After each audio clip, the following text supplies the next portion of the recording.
Saya akan terus memberikan pendampingan agar pemerintah provinsi memenangkan gugatannya.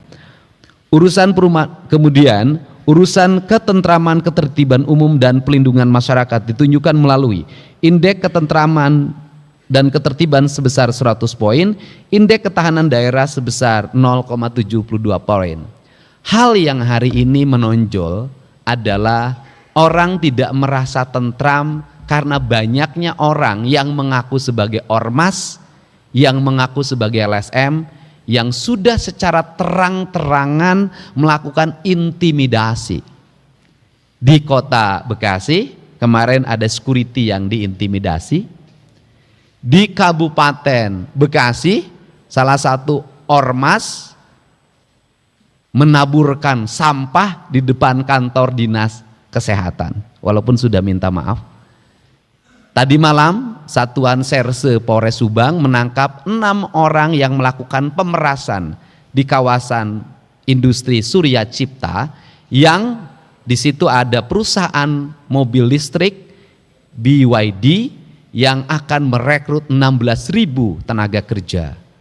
Dan kemarin seluruh problemnya sudah selesai, akses tol nanti hari Senin akan kita bicarakan, listrik sudah terkoneksikan, dan tahun ini rekrutmen akan segera dilaksanakan.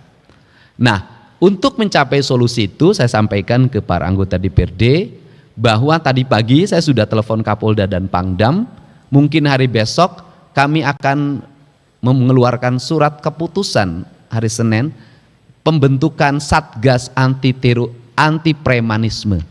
Yang itu nanti terkoneksi sampai tingkat kecamatan, kami akan melengkapi berbagai fasilitasnya, itu mobile, dengan target dalam tahun ini Jawa Barat terbebas dari premanisme.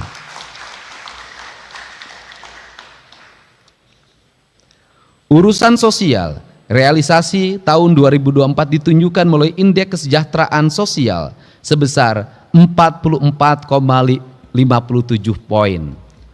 Urusan pemerintahan, nah ini urusan sosial, ada yang kasat mata. Di jalan-jalan menuju gedung DPRD ini, di perempatan-perempatan masih banyak orang yang minta-minta, orang yang ngamen. Saya sudah minta ke dinas sosial siapkan alokasi, mereka bawa problemnya apa, kalau memang kampungnya anterin ke kampungnya, kemudian cari solusinya. Kalau nggak berubah-berubah manusianya, kita tegas saja, tidak boleh lagi ada ngamen-ngamen di perempatan yang tidak jelas ngamennya. Ngamennya bukan berkesenian tapi hanya sekedar cari uang, yang ngelap-ngelap kaca, bawa anak-anak kecil untuk minta-minta. Karena bagi saya Kota Bandung adalah etalase dari peradaban Provinsi Jawa Barat. Saya tidak mau setelah hari raya ini tidak boleh lagi ada perempatan diisi oleh gelandangan, dan pemerintah provinsi, kabupaten, kota harus mampu menyelesaikannya secara tuntas. Ini komitmen saya. Kemudian urusan pemerintahan wajib non pelayanan dasar meliputi urusan tenaga kerja, ditunjukkan melalui persentase pencari kerja diberdayakan sebesar 76,61%, tingkat pelindungan tenaga kerja sebesar 38,27%, masih rendah. Untuk calon tenaga kerja, saya minta DPRD yang membidangi Komisi Ketenagakerjaan, kita tidak mau lagi ke depan ada orang yang antri melamar kerja. Tetapi yang saya inginkan adalah setiap dinas kabupaten kotanya sudah memiliki data bursa kerja. Seluruh angkatan kerja ada di datanya, dan kemudian perusahaan yang akan merekrut tidak usah mengumumkan pendaftaran calon tenaga kerja. Cukup mengakses nama-nama yang dibutuhkan di perusahaan itu, kemudian diseleksi, setelah diseleksi baru mereka mengurus persyaratan kerja. Saya ingin persyaratan kerja itu diurus setelah dia dinyatakan sebagai calon tenaga kerja. Karena kalau persyaratan kerja dibuat ketika melamar kerja, orang tidak punya duit harus ngurus persyaratan tenaga kerja. Dan ongkosnya juga mereka tidak punya. Tapi kalau kemudian perusahaan mengakses langsung ke bursa kerja, maka di situ akan sangat cepat melakukan proses rekrutmennya. Yang kedua, ini disampaikan, percaloan kerja, tenaga kerja di Jawa Barat sangat tinggi.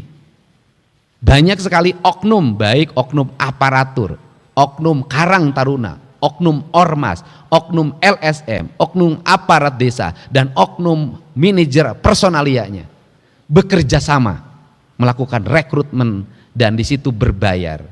Angka pembayarannya itu dari kisaran 3 juta sampai 30 juta per orang. Dan itu dilakukan secara terbuka. Untuk itu saya sampaikan bahwa tahun ini tidak boleh lagi terjadi percaloan tenaga kerja.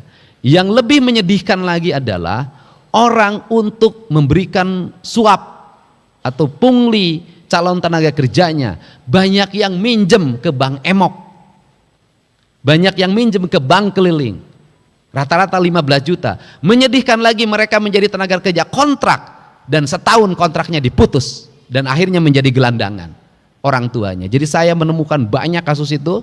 Untuk itu ini yang harus segera dituntaskan di Provinsi Jawa Barat agar investasi kita investasi yang nyaman. Urusan pemberdayaan perempuan dan pelindungan anak ditunjukkan melalui persentase kabupaten kota yang melaksanakan 7 persyaratan pengarus utamaan gender sebesar 100%. Persentase keberhasilan penanganan kasus kekerasan, eksploitasi, dan diskriminasi terhadap perempuan sebesar 100%.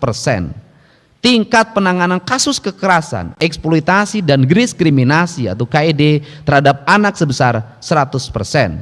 Persentase kabupaten kota yang menerapkan klaster kabupaten kota yang layak anak sebesar 100%. Urusan pangan ditunjukkan melalui skor pola pangan harapan atau SPPH, tingkat ketersediaan pangan sebesar 95,37 poin.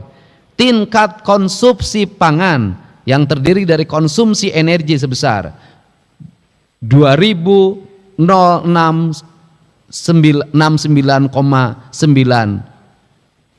KKAL atau per kapita per hari, dan konsumsi protein sebesar 62,3 gram per kapita per hari.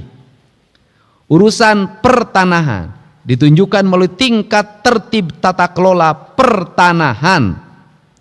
Nah, ini di sektor pertanahan ini masih menurut saya masih terjadi problem.